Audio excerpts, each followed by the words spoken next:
Assalamualaikum warahmatullahi wabarakatuh. Ila hadratin nabiyil mustafa sayyidina maulana Muhammadin sallallahu alaihi wasallam wa ala alihi wa sahbihi wa dhurriyyatihi wa auladihi wa azwajihi. Thumma nakhussu khusan khusan li hadrati syekhina wa murabbi ruhina Syekh Abdul Karim Lirboyo, Syekh Marzuki Dahlan Lirboyo, Syekh Marsal Lirboyo, Syekh Ahmad Idris Marzuki Lirboyo, Syekh Khadijah Abdul Aziz Mansur Pacul Gawang, Farhan Jang Hujamat Hasan Jang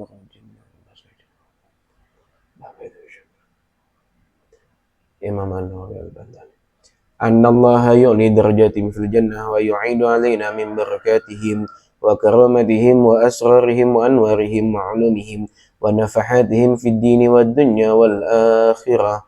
Al-Fatihah. A'udzu billahi minasy syaithanir rajim. Bismillahirrahmanirrahim. Alhamdulillahi rabbil alamin. Ar-Rahmanir Rahim. Maliki yaumiddin. Iyyaka na'budu wa iyyaka nasta'in. Ihdinas siratal mustaqim. Siratal ladzina an'amta 'alaihim ghairil maghdubi 'alaihim waladdallin. Rabbighfirli wa liwalidayya wa lil mu'minina amin. Bismillahirrahmanirrahim. Alhamdulillahi rabbil alamin. Wa bihi nasta'inu ala umurid dunya waddin. Wassalatu wassalamu ala sayyidina Muhammadin asyrafil mursalin wa ala alihi wa sahbihi ajma'in, amma ba'd. Ibu-ibu yang dirahmati oleh Allah, alhamdulillahi rabbil alamin. Segala puji mari kita panjatkan kehadirat Allah subhanahu wa ta'ala atas segala limpahan rahmatnya, atas segala karunia-Nya. Alhamdulillahi rabbil alamin. Kita masih bisa berkumpul di siang hari ini dalam keadaan sehat walafiat untuk melaksanakan rutinitas thalabil ilmi kita, rutinitas pengajian kita dalam keadaan sehat walafiat tanpa suatu kurang apapun. Salawat serta salam semoga selalu tercurahkan kepada junjungan kita Nabi Agung Baginda Nabi Muhammad sallallahu alaihi wasallam. Biqaulina Allahumma salli ala sayyidina Muhammad wa ala ali sayyidina Muhammad. Ibu-ibu yang dirahmati oleh Allah, alhamdulillahi rabbil alamin. Dalam beberapa waktu kemarin kita bertemu dengan tanggal 10 Muharram, dan alhamdulillah kemarin kita udah buka celengan. Alhamdulillah kita udah ngitung uang bersama, ngitung sodakohnya ibu-ibu semuanya. Ibu-ibu selama setahun ke belakang ada yang sodakoh waktu subuh 2.000, ada yang sodakoh waktu datang ngaji 5.000, ada yang duit receh nggak kepake masukin celengan. Alhamdulillah.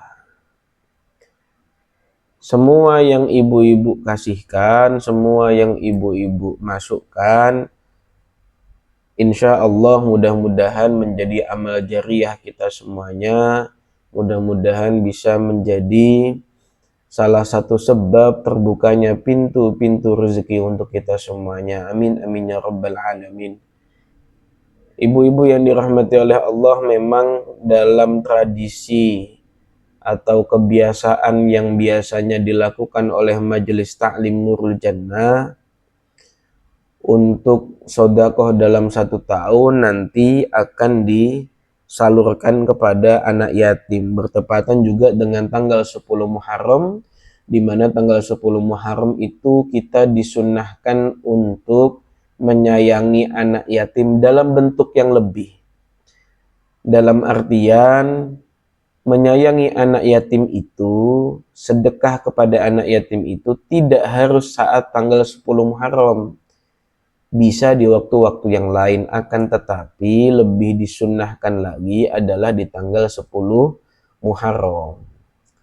Nah, dalam tradisi kita di Majelis Taklim Nurul Jannah memang tidak mengadakan acara sedekah anak yatim atau santunan anak yatim dengan format acara resmi. Memang dalam tradisi pengajian kita ingin memurnikan, kita ingin membersihkan niat kita supaya benar-benar murni, mukhlishan lillahi ta'ala, benar-benar ikhlas lillahi ta'ala. Tidak perlu santunan-santunan itu, sedekah-sedekah itu kemudian dijadikan acara, mengundang anak yatim, diberikan uang satu persatu sambil difoto kanan dan kiri. Kami tidak membuat tradisi seperti itu. Kenapa? Karena memang ada satu pandangan, ada satu dawuh, ada satu nasihat dari para kiai-kiai kami bahwasanya alangkah sayukianya, alangkah baiknya ketika kita ingin bersedekah dengan menggunakan tangan kanan, maka jangan sampai tangan kiri itu tahu. Lebih spesifiknya lagi terhadap anak yatim, alangkah baiknya ketika kita sedekah terhadap anak yatim, jangan sampai dilihat oleh orang banyak. Kenapa jangan sampai dilihat oleh orang banyak? Khawatir untuk menjaga hati si anak yatim tersebut. Anak yatim atau anak yatim piatu tersebut sudah sedih karena kehilangan orang tua. Anak-anak yatim tersebut mungkin kehidupannya sudah sedikit sulit. Maka jangan sampai kita kemudian menampakkan kesedihan tersebut atau kita kemudian mengekspos kesedihan tersebut dengan judul santunan anak yatim. Kalau kita ingin sedekah, ya sudah sedekah saja. Yang penting laporannya jelas, jumlah uangnya itu berapa, yang terkumpul dilaporkan. Kemudian ketika diserahkan kepada anak yatim, yang penting sudah ada jelas buktinya. Sudah cukup itu saja. Tidak perlu sampai diadakan acara salim satu persatu, dikasih amplop satu persatu. Itu berpotensi akan membuat hati si anak yatim ini akan merasa malu atau teringat akan kesedihannya. Maka dalam tradisi kita di Majelis Taklim Nurul Jannah, santunan anak yatim dibuat sederhana. Langsung memberikan jumlah uang yang terkumpul kepada beberapa anak yatim. Ibu-ibu yang dirahmati oleh Allah, kita lanjutkan pengajian kita untuk kitab Safinatus Shalah. Kemarin kita sudah sampai dalam pembahasan terkait perkara yang membatalkan perkara yang membatalkan wudhu. Sekarang kita masuk dalam pembahasan terkait mandi, ibu-ibu. Dalam istilah syariat, mandi itu ada dua. Ada yang mandi itu karena memang mandi keseharian, dalam artian mandi-mandi kita pada umumnya. Ada mandi itu yang bersifat ibadah. Mandi yang bersifat ibadah ini adalah mandi yang sesuai dengan tata cara yang diajarkan Rasulullah dengan tujuan untuk menghilangkan hadas besar. Jadi dalam istilah kita kan ada hadas kecil, ada hadas besar. Kalau hadas kecil itu bisa hilang, bisa suci dengan kita berwudu. Tapi kalau hadas besar ini tidak bisa hilang dengan wudu, akan tetapi harus mandi. Makanya diistilahkan mandi besar, karena mandi untuk menghilangkan hadas besar. Lah mandi besar ini tidak kemudian tata caranya sama dengan mandi kita pada umumnya, ibu-ibu. Mandi besar ini nanti terdapat SOP, terdapat tata cara yang memang Rasulullah ajarkan. Satu agar untuk adanya pembeda antara mandi yang ibadah dengan mandi yang tidak ibadah.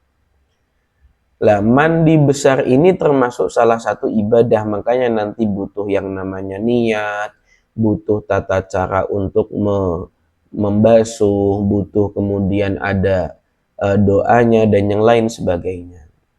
Maka kita masuk dalam pembahasan mandi besar. Mandi besar kalau dalam bahasa Arab diistilahkan dengan ghuslu, mandi. Bismillahirrahmanirrahim. Wa ammal ghuslu fayajibu 'ala rajuli wal mar'ati idza kharaja li ahadihima maniyun fi yaqadhatin aw naumin walau qatratan. Yang pertama yang dibahas adalah sebab-sebab kenapa kita sebagai muslimin muslimat itu wajib mandi besar. Apa saja yang menyebabkan kita wajib untuk mandi besar? Yang pertama adalah idza kharaja li ahadihima maniyun. Ketika baik laki-laki maupun perempuan mengeluarkan mani. Fi yaqadhatin au naumin walau qatratan, baik dalam keadaan tidur maupun dalam keadaan terjaga, ketika keluar mani maka wajib untuk mandi meskipun hanya setetes, walau qatratan. Entah apa itu penyebabnya, baik karena berhubungan antara suami dan istri atau tidak, tetap ketika ada mani yang keluar meskipun setetes, di usia berapapun, maka wajib untuk mandi. Meskipun sudah sepuh, sudah tua semisal, kemudian tiba-tiba keluar mani, maka wajib hukumnya untuk mandi. Lah, wajib hukumnya untuk mandi ini supaya apa? Supaya kita ini bisa melaksanakan ibadah yang menuntut adanya kesucian dari hadas kecil dan hadas besar. Kemarin kita membahas tentang wudhu. Kenapa wudhu itu wajib? Ya karena ada ibadah yang wajib kita lakukan, dan ternyata ibadah tersebut menuntut kita untuk suci dari hadas kecil. Maka kalau seumpama kita jam 8 pagi ngentut atau kencing, maka kita nggak wajib wudhu. Wajib wudhunya kapan? Wajib wudhunya ketika sudah ada tuntutan wajib sholat, yakni jam 12 siang. Jam 12 siang kalau kita mau sholat duhur, maka ya kita wajib wudhu. Kenapa? Karena sholat itu syarat sahnya adalah wajib suci dari hadas kecil. Begitu pula kalau seumpama jam 8 pagi, kita keluar mani, entah apapun itu sebabnya, maka kita tidak wajib langsung mandi. Kita tidak wajib langsung mandi. Terus mandinya kapan? Mandinya di saat kita itu memang harus suci dari hadas besar, yakni ketika sholat. Berarti ketika jam 12 siang adzan zuhur berkumandang, maka kita itu sudah ada tuntutan untuk menyegerakan mandi. Supaya apa? Supaya kita bisa menyegerakan sholat duhur, di mana sholat duhur itu mewajibkan adanya suci dari hadas besar. Nah, maka itu ibu-ibu, yang pertama adalah keluar mani meskipun hanya setetes. Kemudian yang kedua, wa idza ulijatil hasyafah fi duburin au kubulin. Yang kedua adalah ketika ada hasyafah. Hasyafah ini adalah alat kelamin laki-laki ketika dimasukkan ke dalam dubur atau dimasukkan ke dalam kubul. Dubur itu lubang belakang, alat kelamin belakang, kubul itu adalah alat kelamin depan. Ketika hasyafah itu dimasukkan, hasyafah adalah istilah alat kelamin pria dalam bahasa Arab. Ketika hasyafah itu dimasukkan, meskipun tidak keluar mani, wa illam yakhruj maniyun, meskipun tidak keluar mani, walau waqa'a intisyarun, dan tidak adanya intisyar, tidak adanya tegang, maka tetap wajib mandi. Ini nisbatnya untuk laki-laki, ibu-ibu. Laki-laki memasukkan alat kelamin atau hasyafahnya ke lubang depan seorang perempuan atau lubang belakang seorang perempuan, ini wajib mandi meskipun tidak keluar mani. Jadi yang menyebabkan untuk mandi besarnya itu bukan maninya kalau masalah ini. Yang menyebabkan wajib mandinya karena alat kelamin pria tersebut dimasukkan. Yang wajib mandi siapa? Si laki-laki. Lah kalau si perempuan bagaimana? Kalau si perempuan andai dimasukkan hasyafah tersebut ke lubang perempuannya yang depan, maka itu wajib mandi. Kalau yang di bagian belakang kan tidak boleh, ibu-ibu ya. Kalau yang dihukum memasukkan alat kelamin pria ke dalam lubang belakang wanita tidak diperbolehkan. Akan tetapi andai terjadi, nah ini hukumnya haram dilakukan, akan tapi andai terjadi, maka si laki-laki tetap wajib mandi meskipun dimasukkan lewat jalan belakang. Kemudian yang ketiga, wayajibu 'alal mar'ati idzan qata'a haiduha aw nifasuha aw waladat walau alaqatan. Selanjutnya bagi perempuan, khusus bagi perempuan, itu wajib untuk mandi ketika haidnya terputus. Ketika haidnya terputus. Ketika haidnya terputus dalam artian berhenti, ibu-ibu. Ketika haidnya berhenti, maka si perempuan ini wajib untuk mandi. Sama seperti tadi, wajib mandinya itu ketika kapan? Wajib mandinya ketika menjelang mau sholat. Makanya ibu-ibu ketika seumpama haidnya itu berhenti di jam 2 malam seumpama. Ibu-ibu jam 2 malam berhenti haidnya. Jam 2 malam itu kan berarti ibu-ibu belum sholat isya, ya kan? Ibu-ibu belum sholat isya. Maka ibu-ibu wajib untuk segera melakukan mandi agar bisa melaksanakan sholat isya. Jadi kan gini ibu-ibu, ketika ibu-ibu dalam keadaan haid, kemudian masuk waktu adzan isya, ibu-ibu itu tidak tertaklif atau tidak tertuntut melaksanakan sholat isya. Kenapa? Karena kondisi ibu tidak dalam keadaan suci. Lah ketika jam 2 malam kok berhenti haidnya, maka jam 2 malam itu kan masih rentang waktu sholat isya. Maka otomatis ketika berhenti darah haidnya, ibu-ibu terkena kewajiban dan tuntutan untuk melaksanakan sholat isya. Sedangkan sholat isya itu wajib hukumnya untuk suci dari hadas besar. Maka wajib untuk segera melakukan mandi. Berbeda kalau seumpama tadi, semisal berhentinya darahnya jam 8 pagi. Jam 8 pagi itu tidak ada rentang waktu sholat yang mewajibkan sholat di waktu jam itu. Maka ketika berhenti jam 8 pagi, tidak wajib untuk menyegerakan sholat. Boleh ditunda sampai kapan? Sampai adzan zuhur berkumandang. Nanti kalau adzan zuhur berkumandang, segera melakukan mandi agar bisa segera melaksanakan sholat zuhur.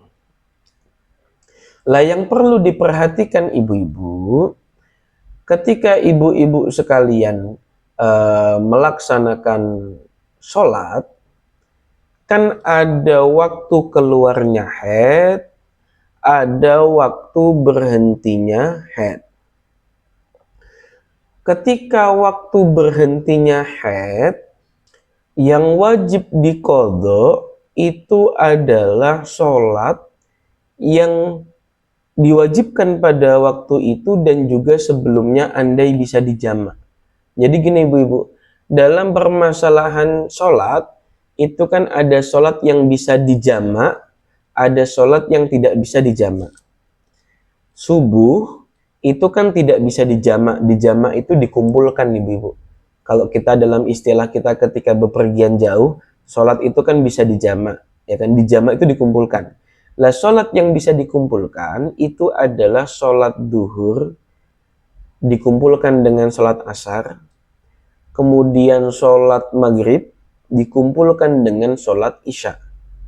Lah, ketika darah haid berhenti di waktu sholat yang bisa dijamak, semisal haidnya berhenti di waktu isya. Isya itu kan wajib untuk sholat, bisa dijamak dengan maghrib. Atau berhenti di waktu asar. Asar itu kan diperbolehkan untuk dikumpulkan dijamak dengan duhur. Maka ketika ibu-ibu sekalian haidnya berhenti di waktu asar, ibu-ibu ada kewajiban selain sholat asar, juga wajib untuk mengqadha sholat duhurnya. Kalau ibu-ibu haidnya berhenti di waktu isya, misal tadi jam 2 malam, maka selain wajib sholat isya, ibu-ibu wajib untuk mengqadha sholat maghribnya. Begitu.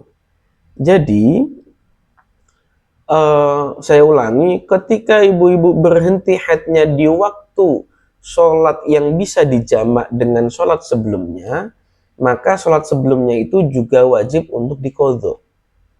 Contohnya tadi itu, ketika haidnya berhenti di jam 5 sore, itu kan ada kewajiban sholat asar.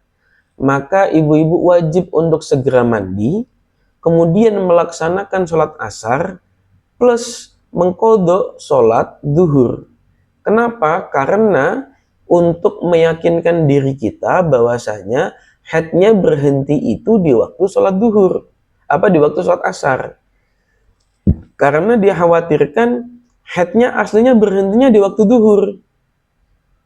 Maka kalau seumpama aslinya berhentinya di waktu duhur, kita tahunya di waktu asar, kalau kita cuma melaksanakan sholat asar, yang duhur nggak dilakuin. Nah, maka ketika haidnya berhenti di waktu jam 5 sore, di waktu asar, maka kita segera mandi, kemudian melaksanakan sholat asar, plus mengqadha sholat duhur. Kalau berhentinya di waktu jam isya, jam 9, jam 10, jam 11, 12, seterusnya, maka kita wajib untuk melaksanakan sholat isya, plus wajib untuk mengqadha sholat maghrib. Paham ya ibu-ibu ya? Jadi khusus untuk dua sholat ini, kalau ibu-ibu haidnya berhenti di waktu sholat maghrib, di waktu sholat isya, maka wajib pula untuk mengqadha sholat maghribnya. Kalau berhentinya di waktu sholat asar, maka wajib pula mengqadha sholat duhurnya. Kemudian ketika berhentinya nifas. Nifas itu adalah darah yang keluar setelah ibu-ibu melahirkan. Ketika ibu-ibu selesai nifas, maka juga diwajibkan untuk mandi. Selama nifas itu kan ibu-ibu sekalian tidak diwajibkan untuk sholat. Akan tapi ketika nifasnya sudah selesai, maka diwajibkan untuk segera mandi. Awaladat atau melahirkan, emang bedanya apa Pak Ustaz? Melahirkan sama nifas? Apakah ketika melahirkan udah pasti nifas? Enggak mesti melahirkan itu kemudian keluar darah nifas. Ada dalam beberapa kasus melahirkan tidak keluar nifas. Begitu. Melahirkan saja tapi tidak keluar nifas. Atau semisal melahirkan lewat operasi sesar, sehingga darahnya itu dikuras melalui operasi sesar, tidak sampai keluar darah nifas, maka itu pun tetap wajib mandi, karena sebab yang mewajibkan mandinya adalah karena melahirkannya. Gitu. Atau semisal naudzubillah ketika ada sebagian ibu-ibu yang keguguran. Ketika keguguran itu juga terhitung melahirkan ibu-ibu. Keguguran itu terhitung melahirkan. Andai tidak keluar nifas, maka wajib untuk mandi sebagai syarat sahnya sholat. Andai keluar nifas setelah melahirkan atau setelah keguguran, maka mandinya itu di saat nifasnya selesai. Gitu. Jadi itu ibu-ibu ya, beberapa sebab-sebab yang menyebabkan kita sebagai muslimin muslimat itu wajib mandi. Lah perkaranya adalah biasanya yang sering disepelekan adalah ketika seorang perempuan itu selesai berhenti darah haidnya, ini nggak langsung mandi. Berhenti haid di waktu jam 2 siang. Jam 2 siang itu kan sudah ada tuntutan atau masih berlangsung tuntutan untuk melaksanakan sholat duhur. Tapi nggak langsung mandi. Nunggu sampai sore jam 5. Baru jam 5 sore itu mandi kemudian sholat. Lah ini keliru. Ini kesalahan.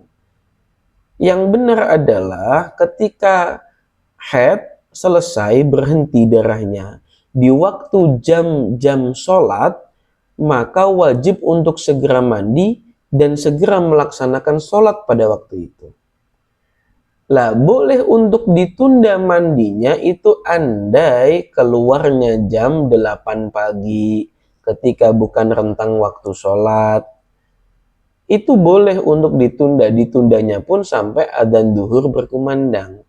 Kalau selain rentang waktu antara pagi sampai siang, maka tidak boleh ditunda. Wajib untuk segera mandi, kemudian segera melaksanakan sholat. Nah ini yang perlu disampaikan kepada keluarga kita yang perempuan atau anak-anak kita, saudara-saudara kita, tangga-tangga kita, bahwasanya ketika haid berhenti, segera mandi, segera laksanakan sholat pada waktu itu, andai berhentinya di waktu jam sholat. Kemudian ibu-ibu dilanjutkan terkait fardunya mandi atau hal-hal yang wajib dilakukan saat mandi. Wa furudul ghusli ithnani. Fardunya mandi atau perkara yang wajib dilakukan saat mandi cuma ada 2, ithnani. Yang pertama adalah al-awwalu niyatut thaharah lis-shalah aw raf'il hadatsil akbar aw nahwihima bil qalbi ma'a awwali juz'in yaghsiluhu min badanihi. Yang pertama adalah niat ibu-ibu. Karena mandi ini terhitung ibadah, ibadah itu wajib dilaksanakan dengan niat. Rasulullah Shallallahu alaihi wasallam bersabda, "Innamal a'malu binniyat." Sesungguhnya keabsahan amal ibadah itu bergantung pada niatnya. Makanya dalam madhab kita, madhab Syafi'i, kita itu wajib untuk niat di semua ibadah kita. Di semua ibadah kita, terutama ibadah-ibadah yang ada tata caranya dalam melaksanakan ibadahnya. Seperti sholat, maka wajib niat. Berwudu, wajib untuk niat. Sama seperti mandi. Mandi itu termasuk ibadah, maka wajib pula untuk diniati. Lah, meniatkan mandi itu, niatnya itu adalah bersuci untuk digunakan sholat atau menghilangkan hadas besar. Yang paling enak pokoknya kalau ibu-ibu mandi, ketika ibu-ibu ambil gayung atau ketika ibu-ibu pakai shower, maka ketika air itu pertama kali menyentuh badan, menyentuh tubuh, maka langsung dalam hati itu niat.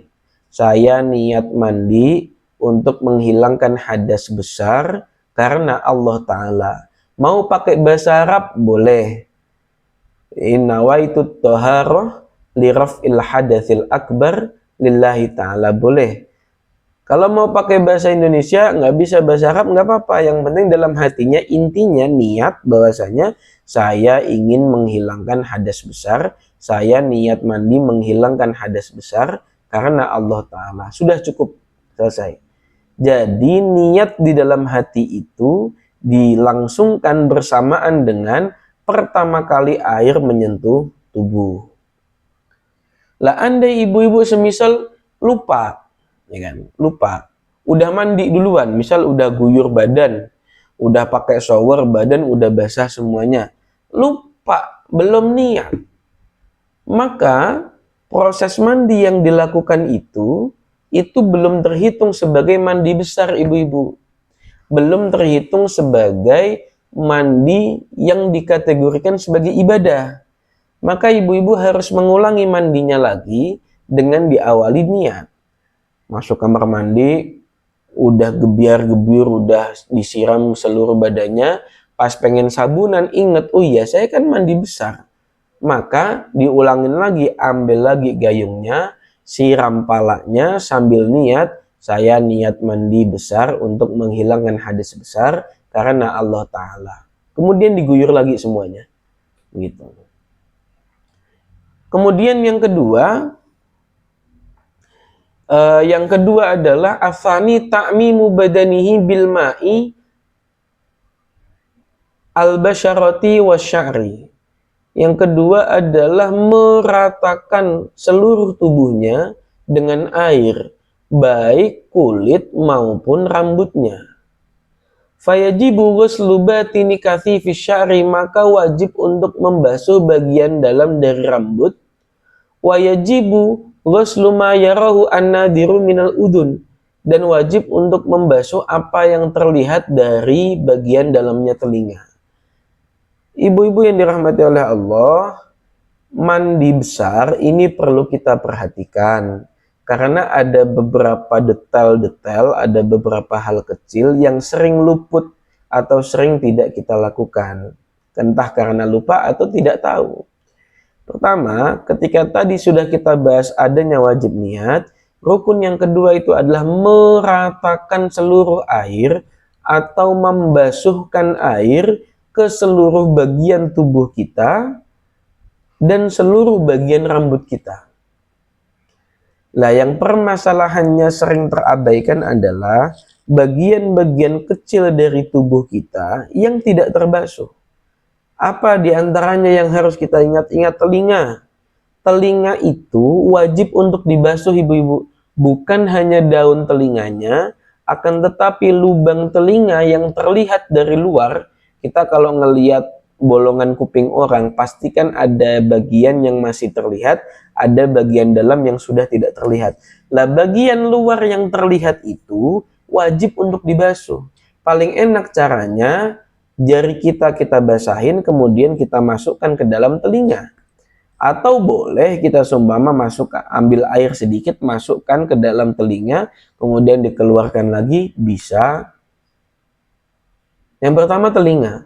Yang kedua yang sering terabaikan adalah bagian sudut mata atau ujung mata. Baik ujung mata yang bagian luar ataupun ujung mata yang bagian dalam, ini wajib untuk dibasuh. Maka caranya dibersihkan dulu dari berbagai kotoran, mau belek ataupun apapun itu. Setelah bersih, baru kemudian kita ambil air, cukup tangan kita basahin, basuh 1, basahin lagi, basuh 2, basahin lagi, basuh 3, basahin lagi, basuh 4. Ini termasuk banyak orang-orang kita tidak tahu, padahal itu termasuk perkara yang wajib. Kemudian ada lagi wama yadharu halat taghawud minad dubur wa tabaqatihi, dan juga wajib untuk membasuh bagian yang terlihat saat kita jongkok. Ibu-ibu waktu jongkok, kita semua waktu jongkok, pasti di bagian belakang kita, bagian lubang belakang kita, itu ada bagian yang hanya terlihat saat kita jongkok. Yang nggak usah diliatin punya siapa, punya kita sendiri. Kita bayangin, kita kalau lagi duduk kayak gini atau lagi diri, intinya nggak jongkok, pastinya kan bagian dalam tertutup. Tapi kalau seumpama kita jongkok sedang BAB, pastinya bagian dalam itu, yang bagian belakang itu kan terlihat.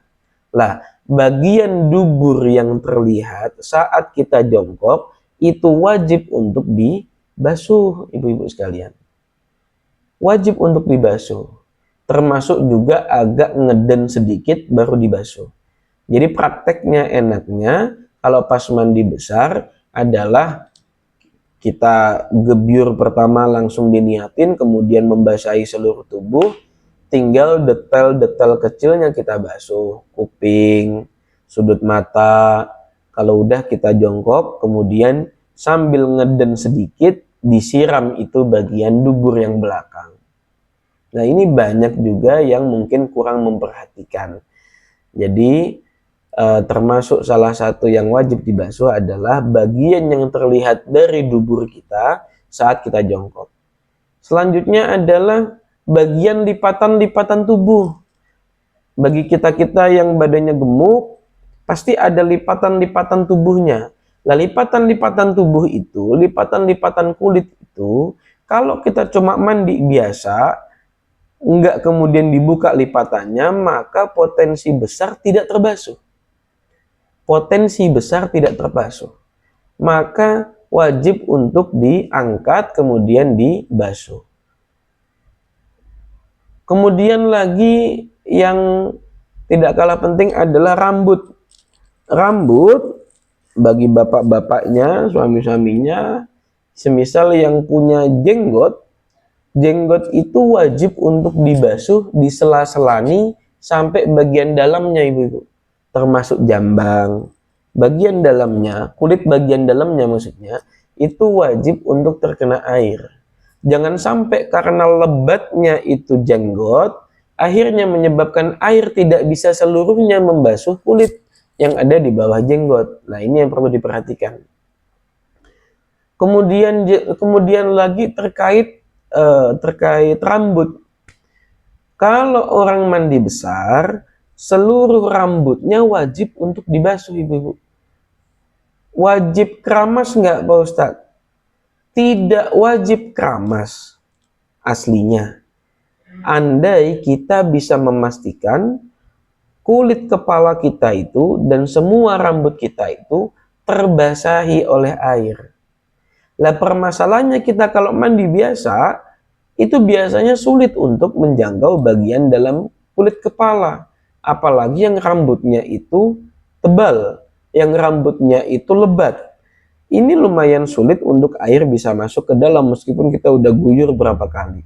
Kecuali kalau seumpama kita main di kolam renang. Kita main di kolam renang, kemudian kita tenggelamin kepala ke dalam air, kemudian kita gosok-gosok dikit, itu biasanya kulit kepala terkena air semuanya. Tapi kalau cuma mandi biasa, pakai gayung, pakai shower, pasti masih ada sedikit kulit kepala yang nggak terbasuh. Maka diwajibkan melakukan upaya untuk membasahinya. Di antaranya adalah dengan sampo atau dengan keramas. Karena keramas itu pastinya kan tangan kita akan meraba ke seluruh bagian kulit, kemudian di saat membilasnya, semua kulit kepala pasti akan terbasuh dengan air. Kemudian lagi yang biasanya permasalahan mandi adalah terkait rambut yang rontok, ibu-ibu. Rambut yang rontok di saat ibu-ibu dalam keadaan haid, itu silahkan dikumpulkan. Misal rambutnya rontok ketika sisiran, kok ada rambutnya rontok, biarin di situ. Atau paling tidak kita ambil taruh di jepitan buku, di dalam buku tulis misal. Jangan Quran ibu-ibu ya, buku tulis atau majalah atau buku apapun itu. Lagi sisiran lagi, ada yang rontok lagi, taruh lagi. Nanti ketika waktu mandi besar, ketika ibu-ibu sudah suci, sedang mandi, maka rambut tersebut ikut dibasuh dan dibuang. Jadi jangan sampai ada bagian tubuh kita yang terlepas dari kita dalam keadaan tidak suci. Kemudian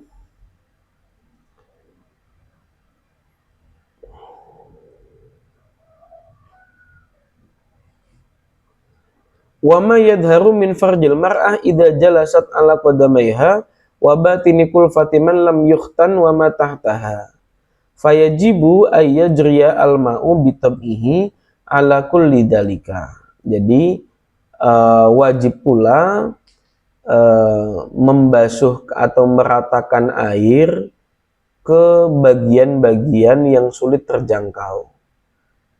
Bagian yang sulit terjangkau itu misal bagian mana? Misal bagian punggung. Bagian punggung itu kan tangan nggak bisa membasuh, maka harus dipastikan air itu tersampaikan ke punggung bagian belakang. Intinya dalam mandi besar, seluruh bagian tubuh yang ada kulitnya, seluruh bagian tubuh yang ada rambutnya plus rambut-rambutnya itu wajib untuk terbasahi air semuanya, Ibu. Wajib terbasahi air. Termasuk adalah bagian bawah kuku, baik kuku tangan maupun kuku kaki, itu juga wajib untuk dibasuh, Ibu-ibu. Wajib untuk dibasuh, wajib untuk dibersihkan, ya. Wajib untuk dibersihkan. Sikat gigi gimana Pak Ustadz? Wajib apa enggak? Tidak wajib. Tapi alangkah lebih baiknya kita mandi ya sekalian sikat gigi. Masa iya mandi nggak sikat gigi? Cuma kalau ditanya hukum asalnya wajib apa tidak, sikat gigi tidak wajib. Bagian dalam mulut pun itu juga aslinya tidak wajib untuk dibasuh. Gitu.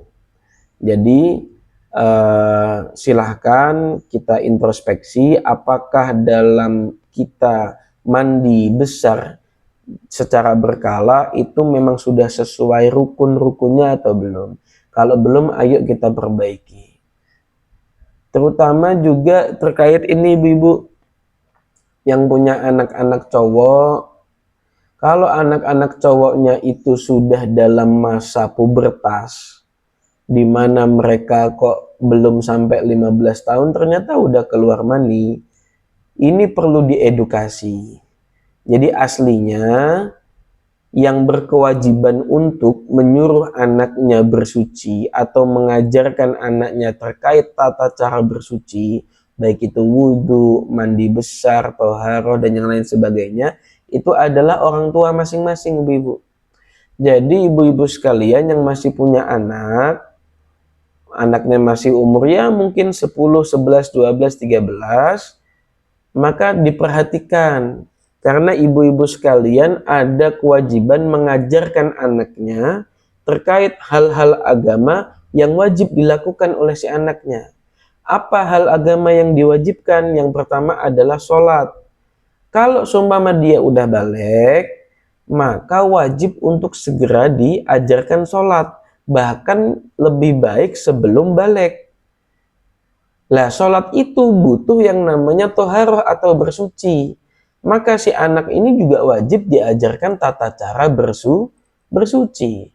Maka ayo dicek anak-anaknya yang masih berumur 11, 12, 13, coba dicek, ditanyain, udah keluar cairan mani atau belum? Kadang si anak tidak tahu, kadang si anak tidak merasa atau bagaimana. Maka peran orang tua di sini penting untuk mengingatkan anaknya. Andai sudah keluar mani, maka anaknya sudah terhitung balik. Kalau sudah terhitung balik, maka wajib untuk sholat.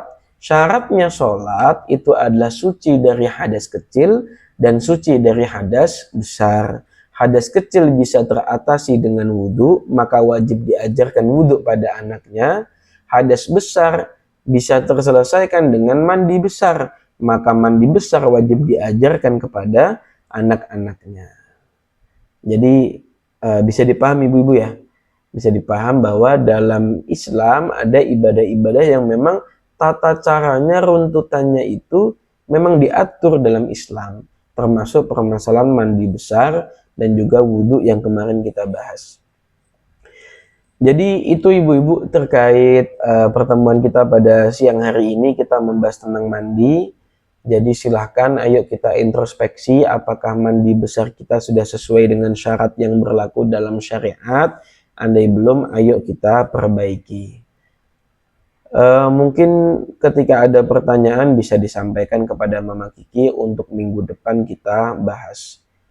Untuk pertemuan minggu depan kita akan membahas terkait syarat sholat selanjutnya yang terkait masalah masuknya waktu sholat.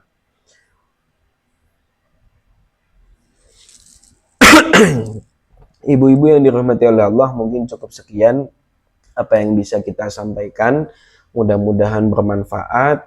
Kita berdoa mudah-mudahan dengan belajarnya kita di majelis taklim ini, mudah-mudahan mendapatkan ridho dari Allah Subhanahu wa taala Mudah-mudahan mendapatkan ridho dari Rasulullah Sallallahu Alaihi Wasallam.